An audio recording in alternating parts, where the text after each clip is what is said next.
The novel Gone with the Wind was published in 1936. Just 3 years later, it was adapted into a movie that went on to win 10 of its 13 Academy Award nominations. Even though the film first aired many decades ago, it has continued to influence popular culture today. Gone with the Wind was written by Margaret Mitchell, who was born in Georgia in 1900. She began writing the epic novel when she was just 25 years old, but the writing process continued for over a decade before the book was finally published. Thankfully, Margaret Mitchell wasn't one to give up, and the incredibly influential novel made its way to the big screen just 3 years after it was published. Surprisingly enough, despite dedicating over 10 years of her life to the novel, nobody in Mitchell's life even knew she was writing a book until she announced she was sending it in for publishing. After she had sent in the manuscript, however, a close friend reportedly seemed miffed by her announcement, and Mitchell began to have second thoughts. She sent a telegram to the publishing company requesting they send the manuscript back. However, one editor had already glanced at it, and they knew the book was simply too good to send back. From there, the book sold millions of copies, and it also won a Pulitzer Prize in 1937. Of course, perhaps the most memorable thing to come from the book is the film. Considering the technology that was available at the time, the movie was a masterpiece. The acting was phenomenal, and the sets and costumes were breathtaking. However, there were many dark secrets hidden behind the scenes of this iconic movie. In today's video, we're going to take a look at the dark history behind the film Gone with the Wind.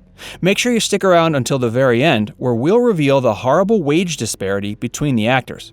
Before we get started, don't forget to like this video, and make sure you subscribe and click that notification bell so you can stay up to date with all our videos.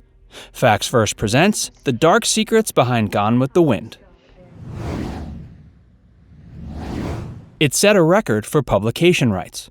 David O. Selznick was a movie producer looking for his next big project. However, his last attempt at a movie was centered around the Civil War, and it hadn't done so well. He was apprehensive to produce another film centered around the same subject.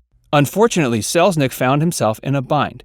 Even though he had never read the book himself, the chairman of his company coerced him into agreeing.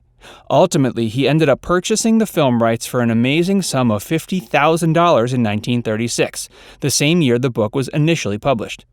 At the time, that was the most any person had paid for the rights to a book. Selznick was likely worried it was a high-risk affair, but the movie ultimately turned out to be a huge success. Margaret Mitchell, author of Gone with the Wind, didn't want to be particularly involved with the production process of the movie. However, she was flattered by all the work that went into it, and she reportedly loved every second of it. The producer was on drugs during the production of the film.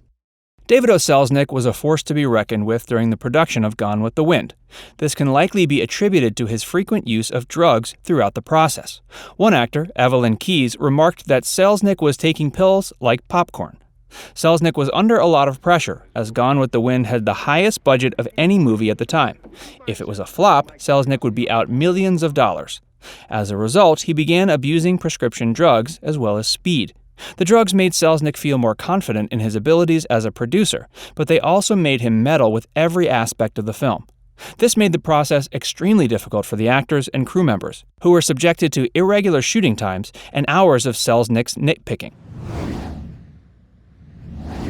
The author wanted Groucho Marx to play Rhett Butler.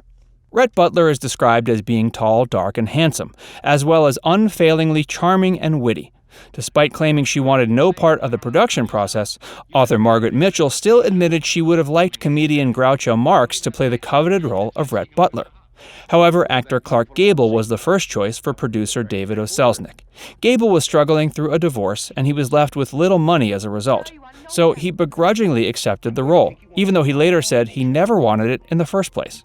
In one scene, he even caused trouble for the rest of the crew by refusing to cry, as he viewed it as unmanly. However, most fans of the movie adore Clark Gable's performance.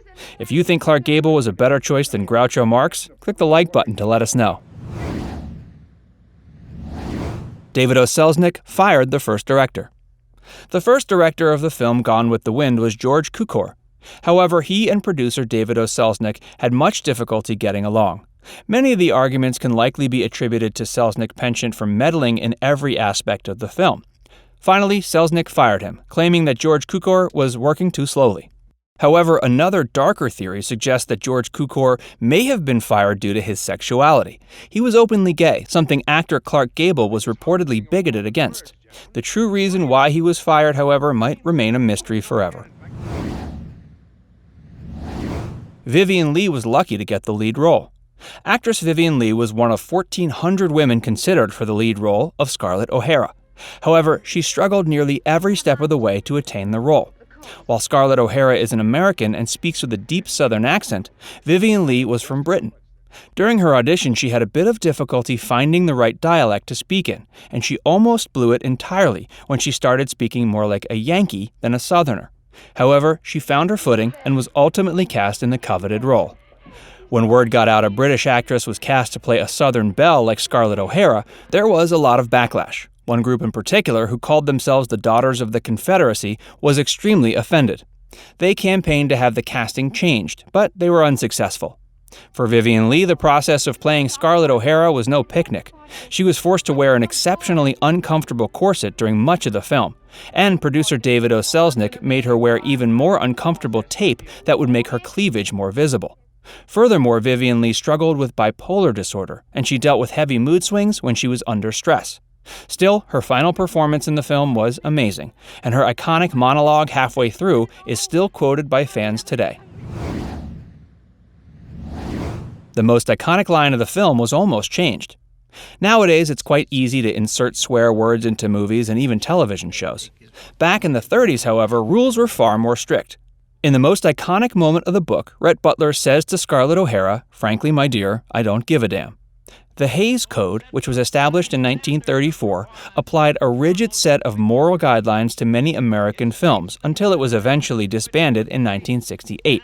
According to the Hays Code, even the mild swear, damn, was inappropriate. David O. Selznick, however, knew the line was incredibly integral to the book, and it was just as important to the movie. He lobbied for months, and after much struggle, he was finally allowed to use the line. Hattie McDaniel was the first black actor to win an Oscar, but she still faced lots of discrimination. Hattie McDaniel's performance as Mammy was so impressive, she became the first black person to ever win an Oscar. However, African Americans in the 1930s still suffered under Jim Crow laws, with segregation affecting nearly every aspect of their lives. Even though McDaniel had earned an Oscar, the awards ceremony was so segregated she wasn't even allowed in the venue. Selznick knew that Hattie McDaniel deserved recognition for her hard work, however, and he was able to convince the crew behind the ceremony to allow her to sit in the back of the room during the awards. Furthermore, the many other black actors who were in the film weren't allowed in at all. Hattie McDaniel was the only African American allowed into the Oscars that year. Fortunately, the Jim Crow laws were finally abolished in 1964, though we can all agree they should never have existed in the first place. There was a huge wage disparity among the actors. It's no secret that even today, women make less money than men do across nearly all career fields. This wage disparity was even more prevalent during the making of Gone with the Wind, however. Clark Gable, who played Rhett Butler, worked a total of 71 days and was paid $125,000. However, Vivian Leigh, who played the lead role of Scarlett O'Hara, worked over 50 more days than Gable for a total of 125 days. Shockingly, though, she was only paid $25,000 for all her hard work. The wage disparity was even worse for African American actors in the film, such as Hattie McDaniel. As you can see, despite being an ultimate success, Gone with the Wind had many trials and tribulations behind the scenes. Were you more surprised to learn the producer used drugs during the making of the film, or that Clark Gable didn't want to play the role of Rhett Butler? Let us know in the comments below, and don't forget to subscribe to FactsVerse for more videos.